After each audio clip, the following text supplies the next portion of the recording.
सभी। उम्मीद करता हूँ आप लोग अच्छे होंगे। तो स्टूडेंट्स, आज से हम स्टार्ट कर रहे हैं model paper class 10th math, तो जिसमें हम आज देखेंगे 2024 का ये मॉडल पेपर है, ठीक है। और आपने यहाँ पे सारी चीजें देख लीजिए, सिंपल क्वेश्चन पेपर है, ठीक है, क्लास 10 सेशन 2023 टू 2024। और इसमें हम क्या करेंगे, सभी एमसीक्यूज सॉल्व करेंगे आज, इसके बाद अगले पेपर में सॉल्व करेंगे, ठीक है। तो यहाँ पे आपका ये 3 घंटे का सेशन रहेगा, जिसमें आपको पूरी इंफॉर्मेशन यहाँ पर दी गई है। This question paper has 5 section ABCD and DE। अब इस सेक्शन में आपको दिया गया है कि 20 एमसीक्यूज होंगे, 1 मार्क्स का एक होगा, ठीक। और section B has 5 questions carrying 2 marks each. 5 question होंगे जो कि 2 नंबर में होंगे, ठीक है। Section C has 6 questions carrying 3 marks. और सेक्शन C में आपके 6 क्वेश्चन होंगे 3 नंबर के।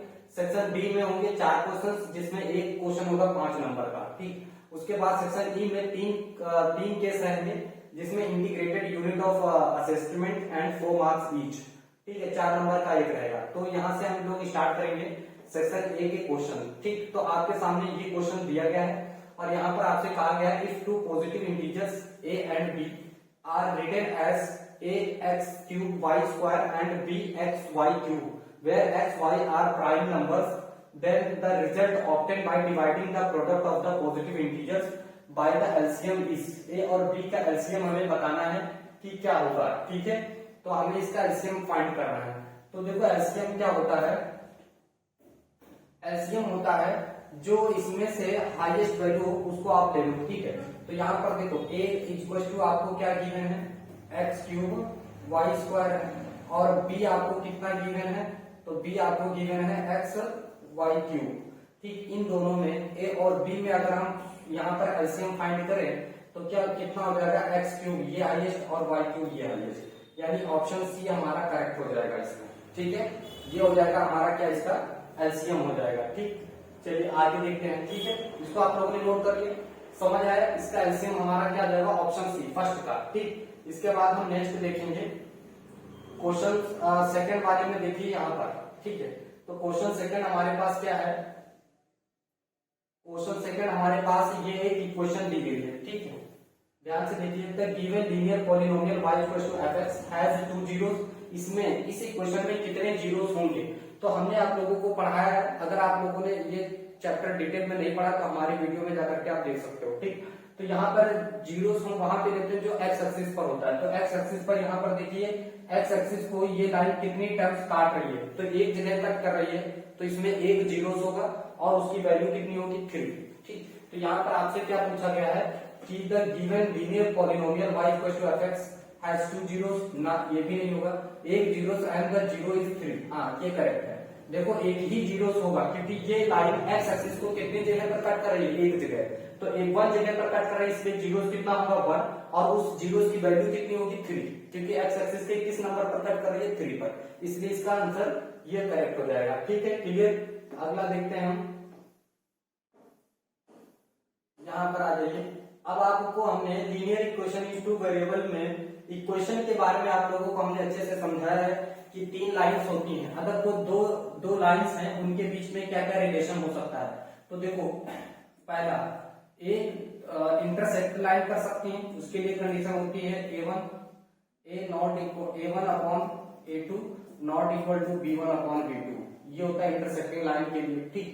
और दूसरा, जब 2 लाइन पैरेलल होती हैं, ये L1 है और ये L2 है, तो उसके लिए कंडीशन क्या होती है, A1 अपॉन A2, ठीक, B1 अपॉन B2 और not equal to C1 upon C2, ये उसके लिए कंडीशन होती है जब 2 लाइन पैरेलल होती हैं, ठीक, पैरेलल लाइंस के लिए। तीसरी कंडीशन ये होती है जब कंसिस्टेंट लाइन होती है, L1 और L2, ये दोनों कैसी हैं, कंसिस्टेंट हैं, और इसके लिए इक्वेशन क्या होती है, A1 अपॉन A2, ठीक, B1 अपॉन B2 और C1 अपॉन C2, ये कंडीशन होती है जब कंसिस्टेंट लाइन होती है, ये कंडीशन होती है जब पैरेलल लाइन होती है, और ये कंडीशन होती है जब 2 लाइंस इंटरसेक्ट करती हैं। तो यहाँ पर ये दोनों लाइन कैसी हैं, पैरेलल है, और पैरेलल है, उसके लिए कंडीशन क्या होती है कि A1 upon A2 equal to B1 upon B2 not equal to C1 upon C2, ये बी ऑप्शन आपका करेक्ट हो जाएगा। क्लियर है स्टूडेंट, सभी को समझ आ रहा है ना। अगर कोई दिक्कत है, आपको समझ नहीं आ रहा तो कमेंट करके देखिए। अगर आपने ये चैप्टर अभी तक नहीं पढ़ा तो हमारे वीडियो में जाकर के देख सकते हैं, ठीक। तो इसको आप लोगों ने नोट कर लिया होगा, ये पैरेलल के लिए कंडीशन है, ठीक। अब हम आगे बढ़ते हैं। आप देखिए यहाँ पर आपके सामने ये क्वेश्चन दिया गया है और आपसे इसमें रियल रूट पूछा गया है, ठीक है।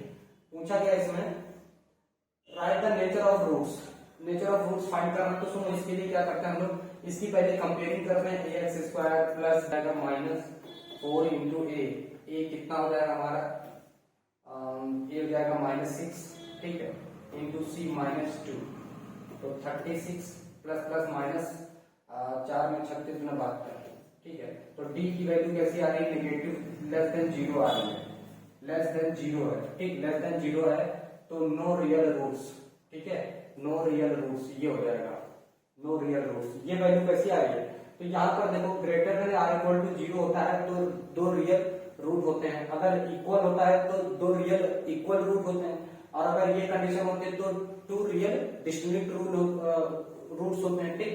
और अगर लेस देन 0 आता है तो कोई भी रियल रूट नहीं होता है। तो यहाँ पर आप देख रहे हो माइनस का 72 आ रहा है, यानी यहाँ पर कोई भी रियल रूट नहीं है, ठीक। समझ आया कि नहीं आया, तो चलो इसको नोट कर लो, फिर आगे देखते हैं। अभी देखो ये क्वेश्चन है हमारे पास, ये देखिए 2AP have the same common difference, the first term of one of this is -1 and that of the other is -8, then the difference between their fourth term is। सुनो देखो, 2 AP दी गई है, ठीक है, 2 AP, 2 APs have the same common difference, जिनका common difference क्या है, same है, ठीक। The first term of one of these is -1, first term A1 कितना है, -1 है, and that of the other is -8, दूसरी AP का कितना है, -8 है। तो बोला गया है फोर्थ टर्म का डिफरेंस क्या होगा, ठीक है। तो सुनो, फोर्थ टर्म का अगर हम निकालते हैं सॉरी तो 3D होगा, सॉरी हाँ 3D होगा, ठीक। इसके लिए फोर्थ टर्म निकालिए, तो इसका फर्स्ट टर्म कितना, -8 है, और इसका भी फोर्थ टर्म कितना होगा, 3D होगा। अब इन दोनों को हम ऐड करेंगे, ठीक। अब देखो यहाँ पर ये सब्ट्रैक्ट करेंगे क्योंकि इन दोनों का सन साइन है, तो यहाँ पे प्लस है तो माइनस है तो प्लस कर देंगे, प्लस है तो माइनस कर देंगे, तो ये दोनों तो ऐसे ही कैंसिल हो जाएंगे। यहाँ पर कितना आ जाएगा, प्लस का 7 आ जाएगा, तो प्लस का 7 ये आंसर सही है, ठीक है। समझ आएगी नहीं, तो प्लस का 7 आ जाएगा इसमें ऑप्शन। फिर यहाँ पर देखो find the ratio in which the line segment joining 2, -2 and 5, 6 is divided by x axis. सुनो यहाँ पर क्या करेंगे कि ये एक लाइन को डिवाइड कर रहा है, एक पॉइंट आपको दिया गया है कितना, 2, -3, ठीक है, दूसरा कॉमा आपको दिया गया है 5, 6, ठीक, ओके। फिर कह रहे हैं कि ये जो है डिवाइड कर रहा है किस रेशियो में, x एक्सिस को डिवाइड कर रहा है तो a, 0 होता है, कितना होता है, a, 0 होता है, ठीक है। तो कह रहा है कि find the ratio in which the line segment joining 2, -3 and 5, 6 is divided by x axis, ठीक है, x एक्सिस को डिवाइड कर रहा है, ओके। हमें फाइंड करना है रेशियो, तो इसका रेशियो हम ये रेशियो 1 लेट कर देते हैं, ठीक। अब सुनो, इसके लिए फॉर्मूला होता है हमारे पास, इसको थोड़ा सा ऊपर बढ़ाना पड़ेगा हमें, सुनो रेशियो 1 लेट कर लिया। अब देखो यहाँ पर क्या है, 0, b, अब ये x y 1, तो देखो यहाँ पर x इक्वल टू क्या होता है, x इक्वल टू होता है m1 x2 plus m2 x1 upon m1 plus m2, ठीक।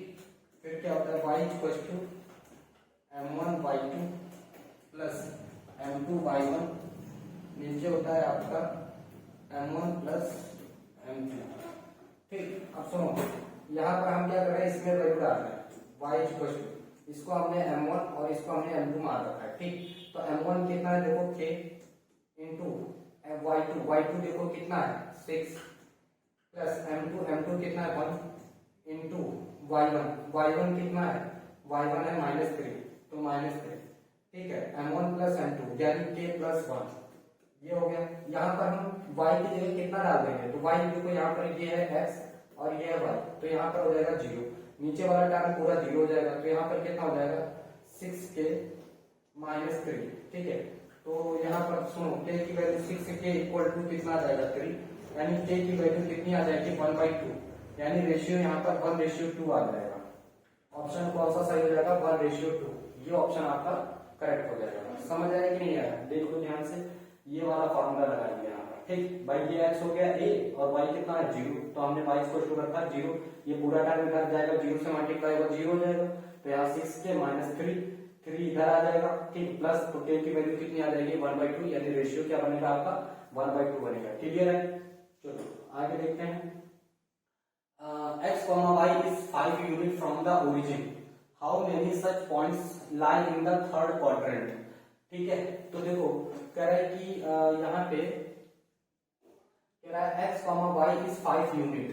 x, y is 5 unit from the origin. ठीक, यहाँ से यहाँ तक की x, y है जिसकी यूनिट कितनी 5 यूनिट है। ठीक है, ये ओरिजिन है। अच्छा, how many such points lie in the third quadrant. Third quadrant कितने पॉइंट्स होंगे। ठीक है, तो थर्ड क्वाड्रेंट में how many such points lie in the third quadrant, infinitely many क्या होंगे पॉइंट्स होंगे। ठीक, समझ आए? अच्छा, इसके बाद देखो यहाँ पर क्या दिया गया आपको, कह रहा है कि triangle A B C D E parallel है ए बी के, if A B equal to B A. आगे बढ़ाते हैं इसको थोड़ा सा। ठीक है, ये है पॉइंट यहाँ पे। अब देखो यहाँ पर हमें क्या दिया गया, कह रहा है A B equal to D E.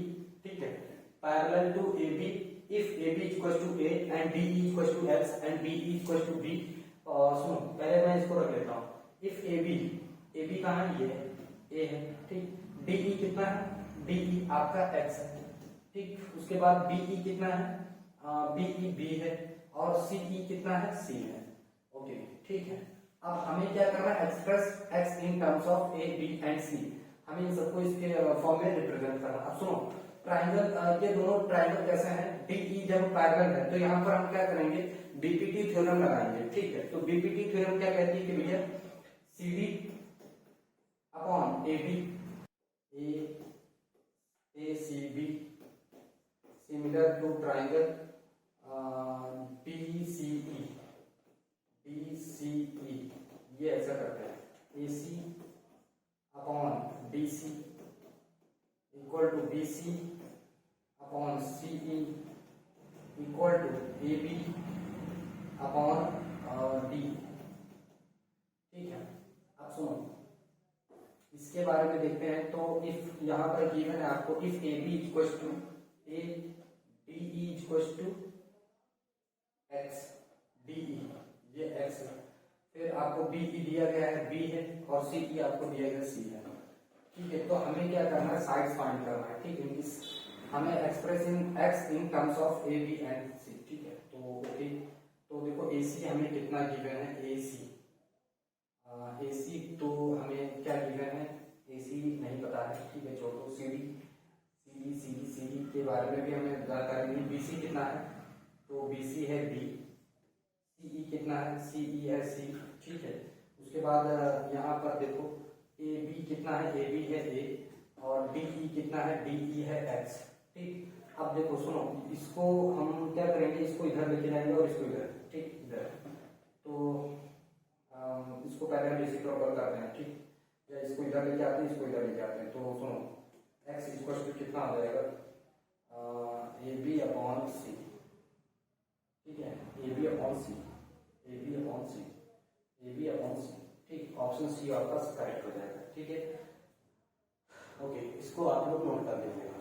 ठीक, उसके बाद हम देखेंगे नेक्स्ट क्वेश्चंस यहाँ पर। ठीक है, देन उसके बाद आपका क्यू आर इक्वल टू इतना and tangent of S P. ठीक है, तो हमें क्या करना है, सुनो यहाँ पर दिया गया quadrilateral P Q R S is drawn to circumscribing a circle. ठीक है, तो देखो यहाँ पे हमें क्या करना है, एक सर्कल के अंदर क्वाड्रिलेटरल ड्रॉ करना है ऐसे, जो सर्कमस्क्राइबिंग है। ठीक, कह रहा है कि जिसका नाम P Q R S is quadrilateral P Q R S, ये पी क्यू आर एस है। If P Q equal to कितना दे रखा है, पी क्यू दे रखा है आपको, देखो पी क्यू कितना दे रखा है, पी क्यू है 12 है, क्यू आर कितना है, क्यू आर है 15। ठीक, फिर आर एस कितना है, आर एस है आपका 14 centimetre. Find the length of S P S हमें फाइंड करना है। ठीक, अब सुनो पी एस फाइंड करना है। ओके, पी एस फाइंड करना है। तो देखो एक क्वाड्रिलेटरल जो इसके अंदर होता है वो कैसा होता है, पैरेललोग्राम होता है। ये साइड इस साइड के इक्वल होगी। ठीक है, तो P S is equal to Q R. ठीक है, तो क्यू आर कितना है 15, तो पी एस भी कितना होगा 15 सेंटीमीटर। ठीक, क्योंकि एक सर्कल इसके अंदर बना जो क्वाड्रिलेटरल होता है इस सर्कल के अंदर, वो कैसा था, पैरेललोग्राम। तो यहाँ पर कह रहा है कि तो sine theta equal to A by B, तो कॉस थीटा फाइंड करना है। तो देखो साइन थीटा होता है लंब बटा कोण, ठीक, परपेंडिकुलर अपॉन हाइपोटेनस, ठीक। कॉस थीटा होता है base upon hypotenuse, base by hypotenuse, ठीक। तो हाइपोटेनस हमें निकाल लेना है, तो हाइपोटेनस क्या हो जाएगा, सुनो, हाइपोटेनस इक्वल टू हाइपोटेनस का square equal to base square plus perpendicular का स्क्वायर, ठीक है। तो साइन थीटा आपको दिया है परपेंडिकुलर अपॉन हाइपोटेनस, तो परपेंडिकुलर क्या है, B square equal to B square equal to इधर दीजिए परपेंडिकुलर, यानी बेस स्क्वायर प्लस, सुनो, बेस स्क्वायर प्लस परपेंडिकुलर कितना है, ए का स्क्वायर, ये इधर आ जाएगा, तो B square minus A square equal to base square, ठीक है। तो ये रूट में आ जाएगा, तो under root cos theta equal to base upon hypotenuse, base हो गया आपका, बेस हमारा आया है under root B square minus A square upon hypotenuse आपका बी, तो ऐसा हो जाएगा आपका B square minus A square, option C correct हो जाएगा, ठीक है। ऑप्शन सी आपका करेक्ट हो गया, तो ठीक, ओके। नेक्स्ट करते हैं। देखो यहाँ पर हमारे पास ये दिया गया है, कह रहा है कि if a pole 6 metre high, cast shadow 2√3 metre long on the ground, then the sun's elevation angle कितना होगा, ऐसा था सन यहाँ पे, ठीक। और वो एंगल कितना बना रहा है, देखो ये है उसका शैडो 2 और हाइट कितना, पोल है 6 मीटर है, ठीक है। तो हमें एंगल फाइंड करना है, तो यहाँ पर ये हो जाएगा परपेंडिकुलर, ये हो जाएगा बेस, तो tan थीटा लगाएंगे, tan थीटा यानी जो भी थीटा है तो परपेंडिकुलर अपॉन बेस टू, इसको काटेंगे तो 3 अपॉन √3, और इसको कैंसिल करेंगे √3, यानी ये tan थीटा कितने की वैल्यू होती है, tan theta equal to tan 60 की वैल्यू होती है, ठीक है। थीटा इक्वल टू कितना आ जाएगा, 60 डिग्री आ जाएगा, ऑप्शन ए करेक्ट हो जाएगा। तो स्टूडेंट्स, अगर आपको हमारा ये वीडियो अच्छा लगा हो और समझ में आया हो तो इसको सब्सक्राइब कर लीजिएगा, क्योंकि इस टाइप के जो आपको क्वेश्चन पेपर है वो मैं आपको अक्सर सॉल्व करवाता रहूंगा। धन्यवाद।